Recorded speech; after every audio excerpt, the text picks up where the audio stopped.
दिख रहा है ना तुम लोगों को?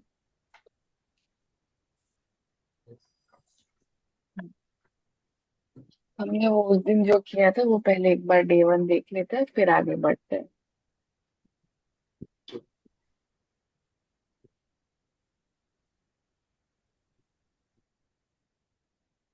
क्या क्या पढ़ने वाला है, ट्रेडिंग क्या है, फाइनेंशियल मार्केट कैसे वर्क करता है, different types of market, spot versus future trading, leverage का बेसिक्स, ऑर्डर टाइप्स, कैसे कैसे टाइप के ऑर्डर होते हैं, ट्रेडिंग प्लेटफॉर्म और रिस्क रिवॉर्ड, ये हम पढ़ेंगे।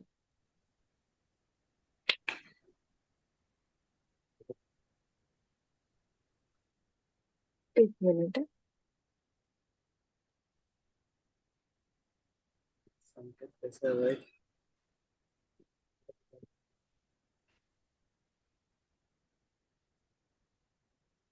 कौन करते थे?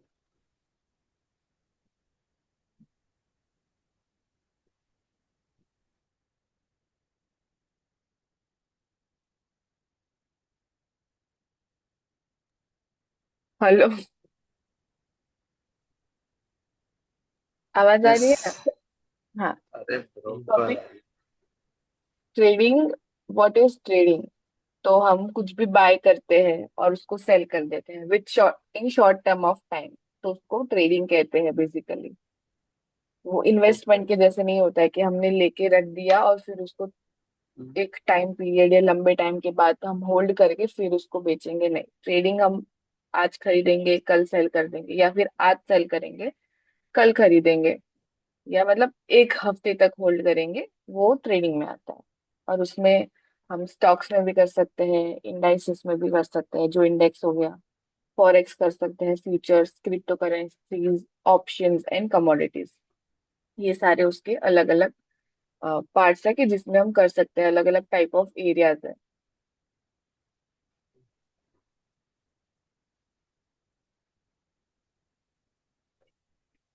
अभी है ट्रेडिंग वर्सेस इन्वेस्टिंग। ट्रेडिंग ये है कि हम शॉर्ट टर्म के लिए होल्ड करते हैं, और इन्वेस्टिंग जो लॉन्ग टर्म के लिए होल्ड करते हैं।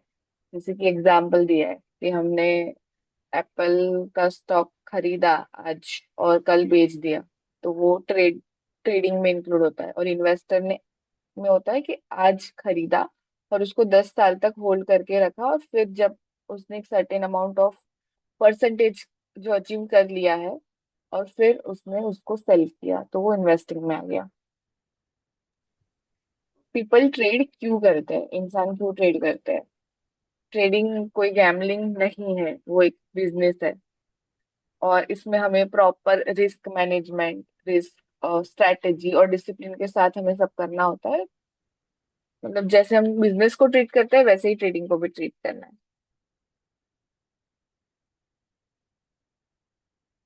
अभी टाइप्स ऑफ फाइनेंशियल मार्केट जो हमने देखा, बट यहाँ पे इसके एग्जांपल्स दिए हैं, जैसे कि स्टॉक मार्केट, यानी वो इंडियन भी हो सकता है, इंडियन स्टॉक मार्केट, या फिर यूएस स्टॉक मार्केट हो सकता है, या फिर जापान का हो सकता है। तो उसमें अलग अलग है, जैसे कि एप्पल है, टेस्ला है, तो वो यूएस में आ गया। रिलायंस है, टीसीएस है, तो वो इंडियन में आ गया। फिर फॉरेक्स मार्केट, तो उसमें करेंसीज होती है, जैसे भी कोई भी कंट्री की करेंसी होती है, जैसे कि यूरो तो वो यूरोप का, यूएसडी तो वो यूएस का डॉलर, तो उन दोनों के बीच का जो कन्वर्जन होता है कि यूएस यूरो देके यूएसडी खरीदा, तो वो जो उससे जो चार्ट बनता है, वो जो उसके जो कन्वर्जन रेट का जो चार्ट होता है, वो एक करेंसी पेयर हो गई यूरो यूएसडी की, और वो फॉरेक्स मार्केट में इंक्लूड होता है। तो उसमें अलग अलग पेयर होती है, जीबीपी यानी ब्रिटिश पाउंड यूएसडी, फिर जेपीवाई यानी जापानीज येन यूएसडी जेपीवाई। तो ये ऐसे उसके एग्जांपल्स दिए हुए हैं। फिर क्रिप्टो करेंसीज में जो डिजिटल एसेट है, जिसकी वैल्यू है बट वो फिजिकली कहीं अवेलेबल नहीं है, डिजिटल ही है अवेलेबल, जैसे कि बिटकॉइन है, इथेरियम है, सोलाना है, बीएनबी है। फिर कमोडिटीज आ गया, तो उसमें गोल्ड है, सिल्वर है, क्रूड ऑयल है, नेचुरल गैस है, ये सब कुछ कमोडिटीज में आता है, जो कि एक गुड्स होते हैं। और फिर इंडेक्स मार्केट यानी Nifty 50, bank Nifty, Nasdaq, S&P 500। Nifty 50 जो इंडिया का स्टॉक मार्केट है, उसके जो टॉप 50 स्टॉक्स है, उसका ग्रुप बन के जो चार्ट बनता है, वो होता है बैंक निफ्टी, यानी टॉप 12 बैंक्स है। नेस्डेक तो यूएस का हो गया, टॉप 100 जो यूएस के स्टॉक्स है। और S&P 500 तो यूएस के ही जो टॉप 500 स्टॉक्स है उससे बना हुआ है। मार्केट पार्टिसिपेंट्स, मार्केट को मूव कौन करता है? तो हमेशा जो, ऐसा बोलते हैं बड़े प्लेयर्स अगर कभी सुना हो तो वो हो गया लार्ज इंस्टीट्यूशन। वो generally biggest price movements create करते हैं। जैसे कि स्कैम 1992 में अगर पूरा देखा हो, तो मैंने खुद ने वैसे तो नहीं देखा है, पर उसमें ऐसा होता है कि वो पहले ऐसे न्यूज क्रिएट करते हैं कि ये बाय कर लो, सेल कर लो, ऐसे करके मार्केट में पूरी बात फैला दी। और फिर जब एक्चुअली जो नॉर्मल, जैसे कि हम जैसे लोग, वो रिटेल ट्रेडर्स में आ गए, ये रिटेल ट्रेडर्स, तो हम उनकी बातों में आ गए और हमने वो चीज बाय और सेल करी उनके कहने पर, और तब उनका जो गोल था वो उन्होंने अचीव कर लिया। तो वो ऐसे उस टाइम पे ऐसे लार्ज मोमेंटम्स लाते थे बड़े जो प्लेयर्स होते हैं, जो जिनको लार्ज इंस्टीट्यूशन कहा जाता है। अभी उस तरीके से नहीं होता है, बट ऐसे न्यूज कुछ आ जाती है तो तब मार्केट जैसे वर्क करता है, तो हम जैसे लोग पैनिक कर जाते हैं कि अब क्या होगा। पर उनके पास इनसाइडर न्यूज होती है, बेसिकली उनका बड़ा हाथ होता है मार्केट को मूव करने में। और फिर रिटेल ट्रेडर्स होते हैं, प्रोफेशनल ट्रेडर्स होते हैं। रिटेल ट्रेडर्स माने के जिनको नहीं पता है ट्रेडिंग के बारे में या स्टॉक मार्केट के बारे में, बट फिर भी वो अपनी तरफ से ट्राई करते हैं कुछ भी इन्वेस्ट करने का, या आईपीओ ले लिया कुछ भी। प्रोफेशनल ट्रेडर्स यानी जो तुम लोग अभी सीख रहे हो और फिर ट्रेडिंग करोगे। फिर बैंक्स आ गई, जो बैंक्स भी जैसे कि एफडी करती है, हम उनको पैसे दे देते हैं, तो वो पैसे कहाँ इन्वेस्ट करते हैं, तो वो इसी में करते हैं। फिर बड़े बड़े इंस्टीट्यूशन, गवर्नमेंट्स, वो सब जो भी जिनके पास भी सेविंग्स होती है, वो लोग अपने पैसे बेसिकली स्टॉक मार्केट या इन्वेस्टिंग में ही डालते हैं। अभी मार्केट सेशंस, मतलब टाइमिंग बहुत इंपॉर्टेंट है कि तुम लोग कौन से टाइम पे अवेलेबल हो और तुमको कौन सा मार्केट सूट करता है। तो स्टॉक मार्केट यानी इंडियन जो स्टॉक मार्केट है, तो वो 9:15 से 3:30 खुला रहता है। तो सबकी मोस्टली जॉब इंडिया में यही टाइम पे रहती है, तो लोग मोस्टली ये नहीं कर पाते। और अभी फॉरेक्स का बहुत ही चल रहा है कि हाँ कभी भी कर लो, क्योंकि वो 24/7 खुला होता है। फॉरेक्स मंडे टू फ्राइडे 24/7 खुला होता है, मतलब रात को सिर्फ 1 घंटा ही बंद होता है, बाकी वो पांचों दिन चालू रहता है। और क्रिप्टो सैटरडे संडे भी चालू रहता है। सैटरडे संडे वॉल्यूम कम होता है, पर वो चालू ही रहता है, और वो रात को 1 घंटा भी बंद नहीं होता है। अभी स्पॉट ट्रेडिंग है और फ्यूचर्स ट्रेडिंग है। तो स्पॉट में हमने जैसे कि बिटकॉइन है, तो बिटकॉइन में पूरा एक बिटकॉइन तो खरीद नहीं सकते, $62,000 का है। तो पर उसमें छोटे छोटे लॉट साइजेस होते हैं, तो मतलब वो हम बाय सेल कर सकते हैं, बट वो डायरेक्ट हम जो भी बिटकॉइन है हम वही परचेज करते हैं। और उतना पार्ट ऑफ बिटकॉइन हमारे पास है, जैसे कि मैंने 0.1 लिया, तो उसका 10% बिटकॉइन हम ओन करते हैं जब हम बिटकॉइन बाय या सेल करते हैं।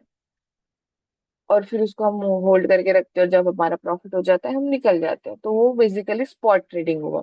और फ्यूचर्स ट्रेडिंग वो कॉन्ट्रैक्ट बेस पर होता है, कि हम बिटकॉइन ओन नहीं कर रहे, हमने सिर्फ एक कॉन्ट्रैक्ट लिया है। जो एक कॉन्ट्रैक्ट मार्केट्स में चलते हैं कि हमें पता है कि 30 दिन बाद बिटकॉइन की प्राइस ये होगी, तो इसलिए हम एडवांस में, यानी हम पहले से, यानी फ्यूचर में हम 30 दिन बाद वाला बिटकॉइन खरीद रहे हैं जो ऑन पेपर लिखा हुआ है।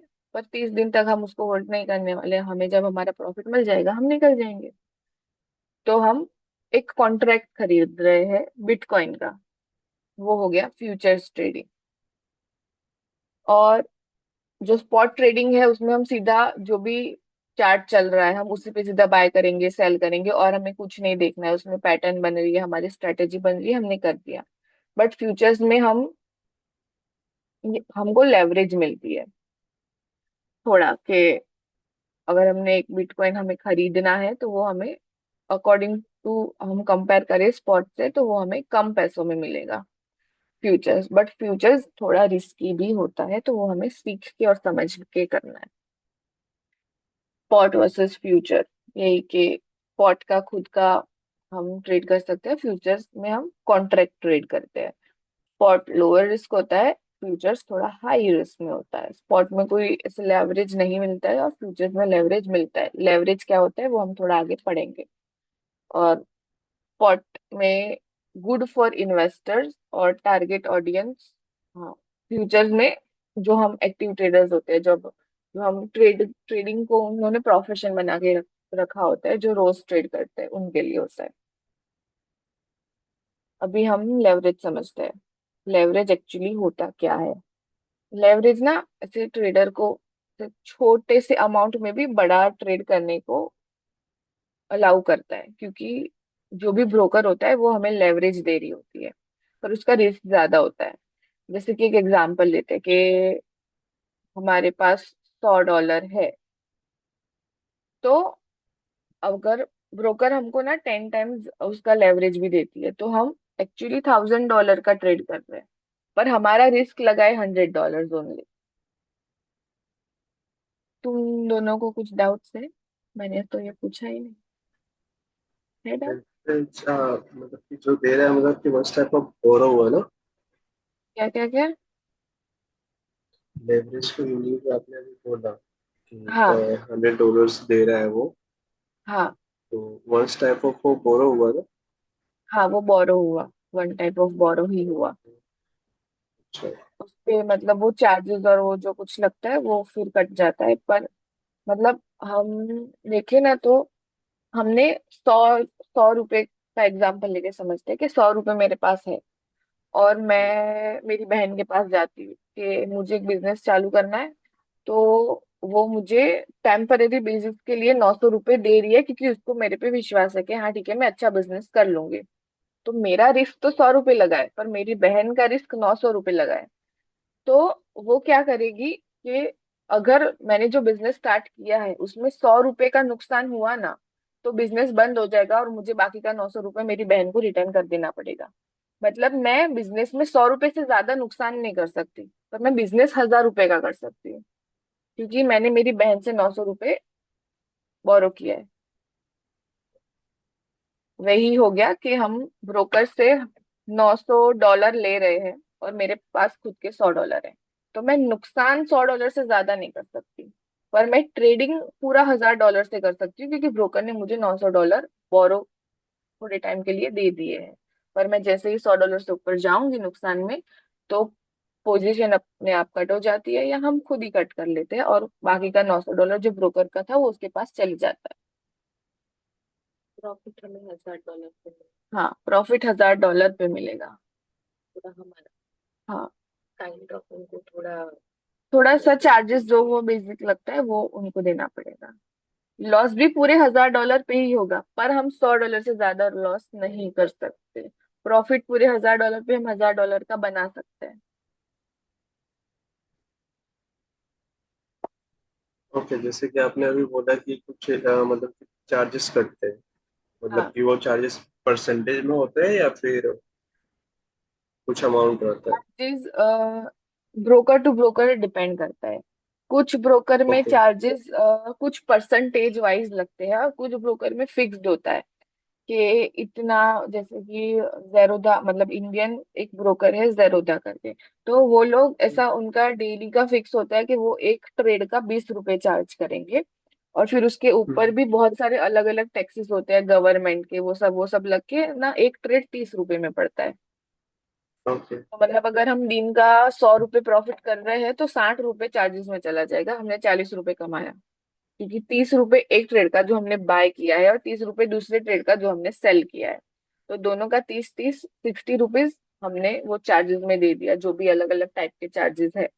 और बाकी का 40 रुपीज हमारा नेट प्रॉफिट बचता है।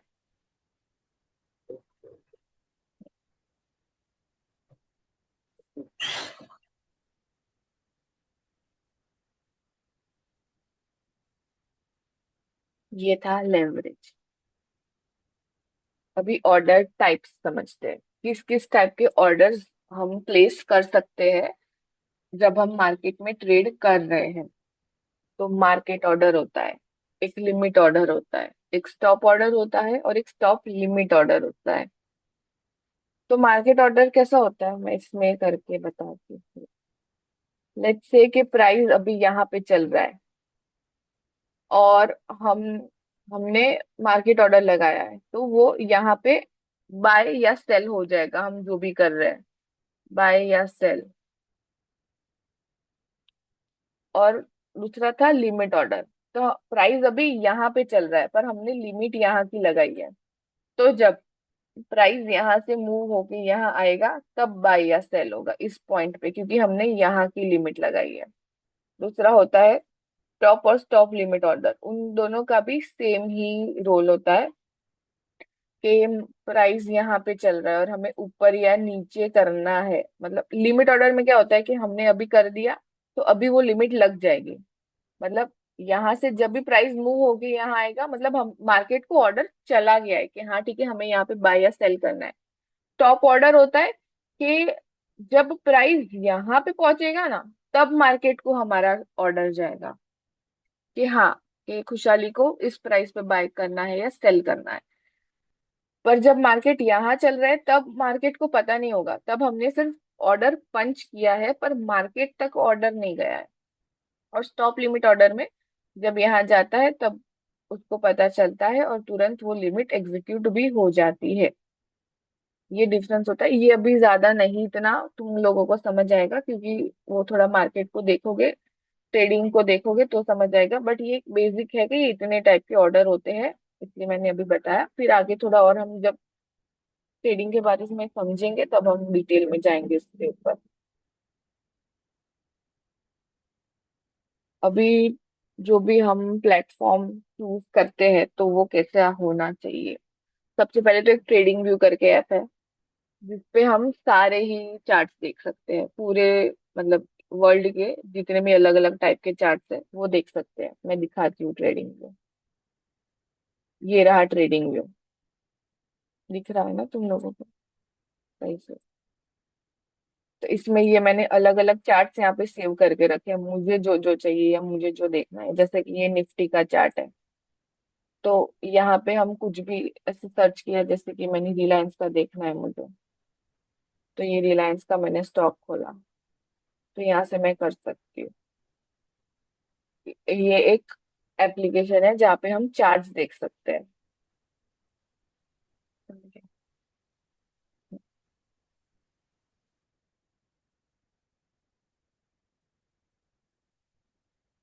और ये बाकी सारे अलग अलग प्लेटफॉर्म्स है, जैसे कि बायनांस है, बायबिट है, MT5 है, इंटरेक्टिव ब्रोकर्स है।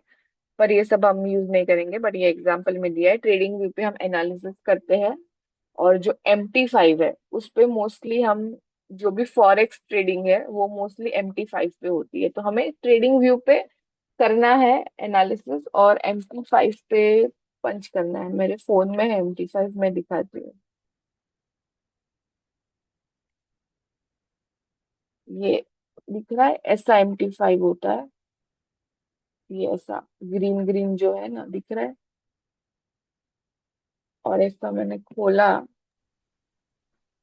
तो इसमें ऐसा होता है। अभी मैं सिर्फ एक ओवरव्यू दे रही हूँ, बाकी ये पूरा बाद में जब हम ट्रेडिंग करना शुरू करेंगे, तुम लोग मतलब, तब दिखाऊंगी। पर ये ऐसा होता है ट्रेडिंग में, वो उसका अलग एप्लीकेशन है। फिर good trading platform should provide ये सारी चीजें कि फास्ट एग्जीक्यूशन होनी चाहिए, रियल टाइम चार्ट्स होने चाहिए। ट्रेडिंग व्यू में 10-20 सेकंड से चार्ट लेट आता है और 10-20 सेकंड में भी बहुत कुछ हो जाता है, तो उसके अलग अलग प्रीमियम वर्जन अवेलेबल होते हैं, पर हम उसमें नहीं जाते क्योंकि हम उतने बड़े लेवल की, मतलब हम सेकंड्स में ट्रेड नहीं कर रहे, हम थोड़ा मिनट्स में या आवर्स में कर रहे हैं, तो उतना डिफरेंस हमें चलेगा। मल्टीपल ऑर्डर टाइप्स हम प्लेस कर सकते हैं कि नहीं, रिस्क मैनेजमेंट टूल्स, लो ट्रेडिंग फीस। हाँ, ये बहुत इंपॉर्टेंट है कि हम ऐसा प्लेटफॉर्म चूज करें जहाँ पे फीस बहुत कम लगे। उसकी स्ट्रॉन्ग सिक्योरिटी होनी चाहिए, रिलायबल कस्टमर सपोर्ट होना चाहिए, क्योंकि कुछ ब्रोकर्स फिर ऐसे भी होते हैं कि हमने उसमें पैसा तो डाल दिया पर जब हम विड्रॉ करने जाते हैं तो हमें पैसा ही नहीं मिलता। और ये मतलब फॉरेक्स ट्रेडिंग में ऐसे दिक्कत आती है, हम कोई भी ब्रोकर में हम पैसा नहीं डाल सकते क्योंकि हमने पैसा डाल दिया, पैसा तो चले जाएगा, हमने प्रॉफिट बनाया, पर जब हम विड्रॉ करने जाते हैं तो फिर विड्रॉ के टाइम पे इश्यूज आते हैं। तो इसलिए वो हमें पूरा एनालिसिस और रिसर्च करके देखना है कि उसमें से विड्रॉल मिलता है कि नहीं, ब्रोकर सेफ है कि नहीं, वो सब कुछ हमें देख के ही हमारा ब्रोकर चूज करना है। तो इंडियन मार्केट के लिए जेरोदा मतलब जो है प्लेटफॉर्म वो अच्छा है। अपस्टॉक्स भी अच्छा है, एंजल वन भी अच्छा है। फिर डिपेंड करता है कि तुम लोग तीनों प्लेटफॉर्म चूज मतलब ट्रेड करोगे और तुमको कौन सा सूट करता है, पर ये तीनों अच्छे प्लेटफॉर्म्स है। और फॉरेक्स के लिए सब लोग वेंटेज में करते हैं, एक्सएम में करते हैं, रियल मनी से।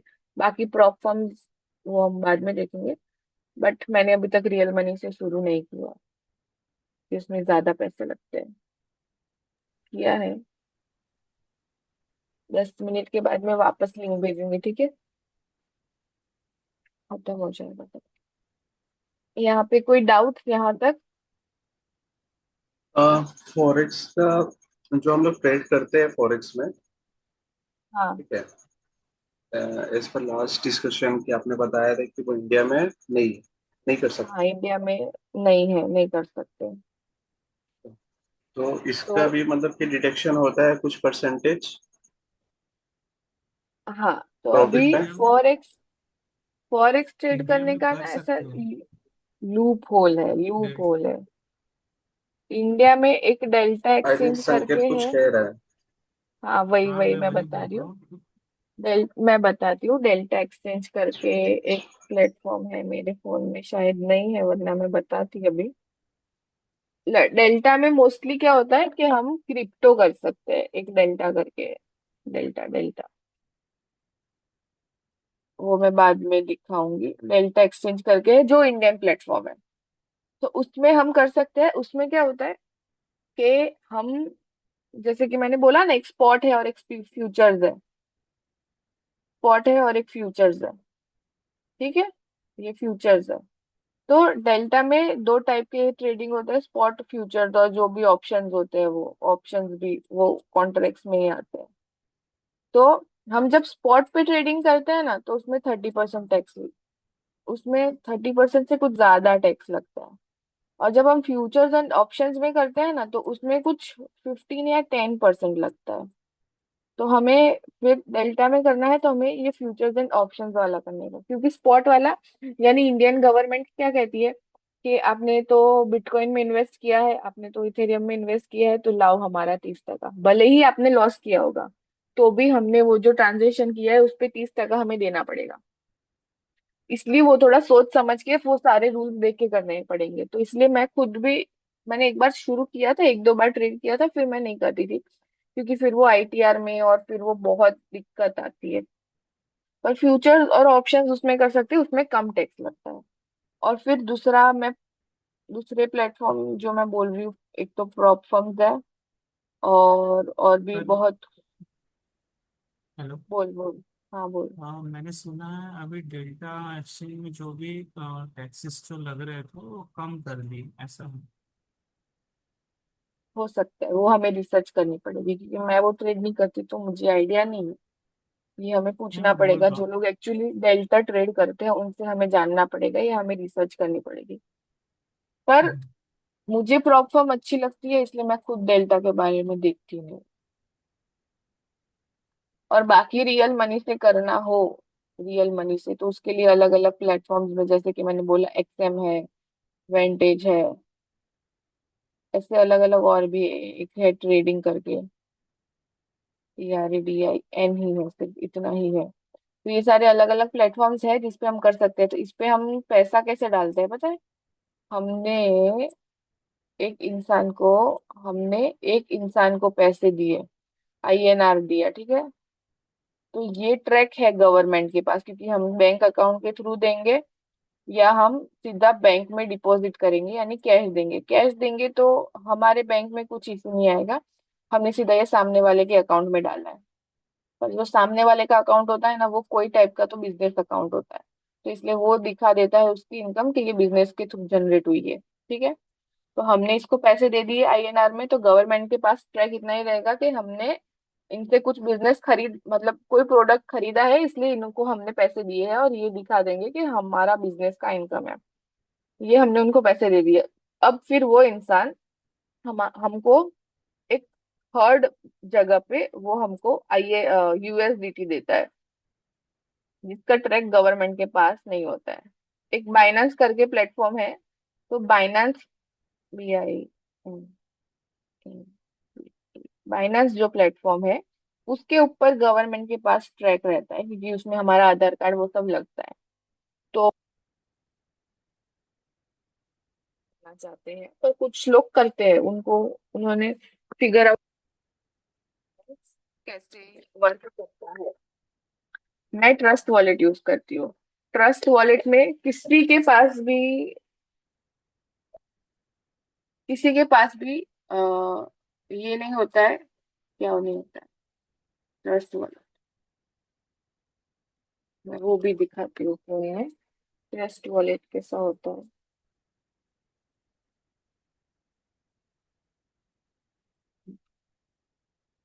ये ब्लू कलर का जो है ना, कहाँ ये ये ट्रस्ट वॉलेट है। तो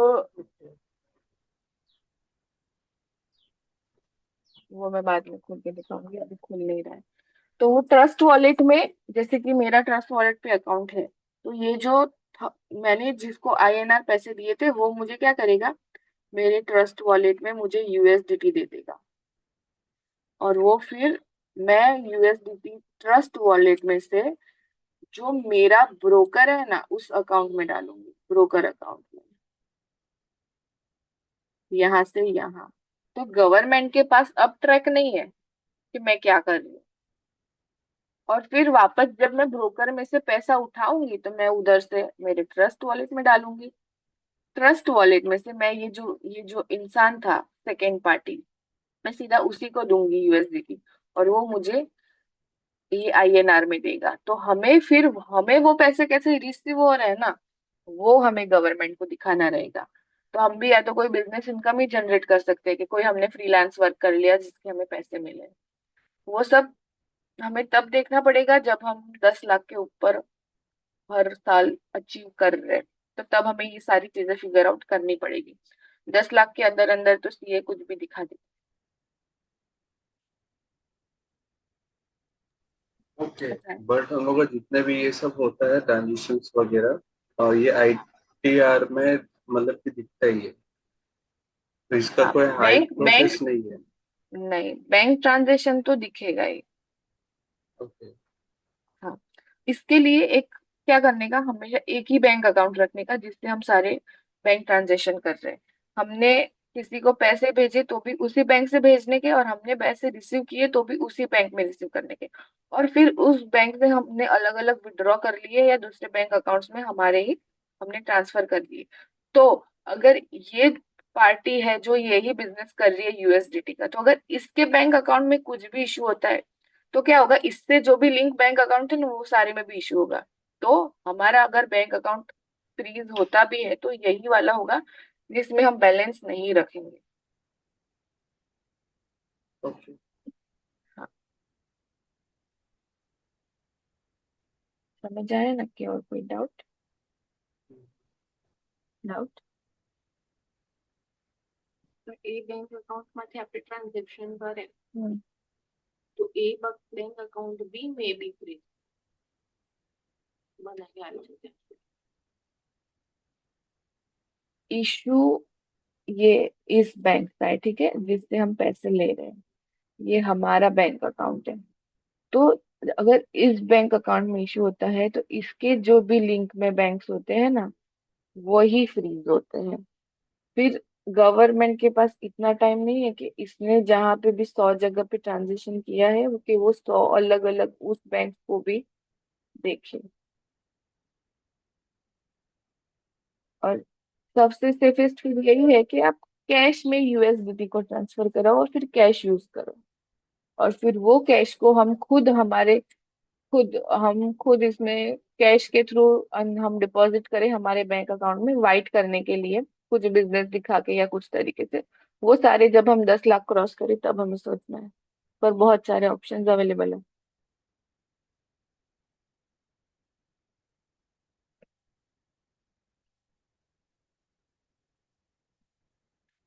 ठीक है।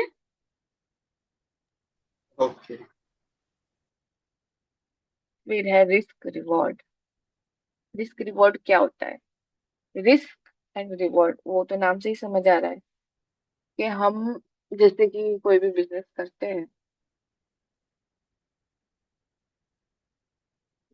हम कुछ भी बिजनेस करते हैं तो हम ये मान के चलते हैं ना कि हमने जैसे कि 1 लाख लगाया बिजनेस में, 1 लाख लगाया, तो हम कितना नुकसान कर सकते हैं, झेल सकते हैं, और फिर उससे हमें फायदा कितना होने वाला है, ये हमारा कॉमन होता है बिजनेस का कुछ भी।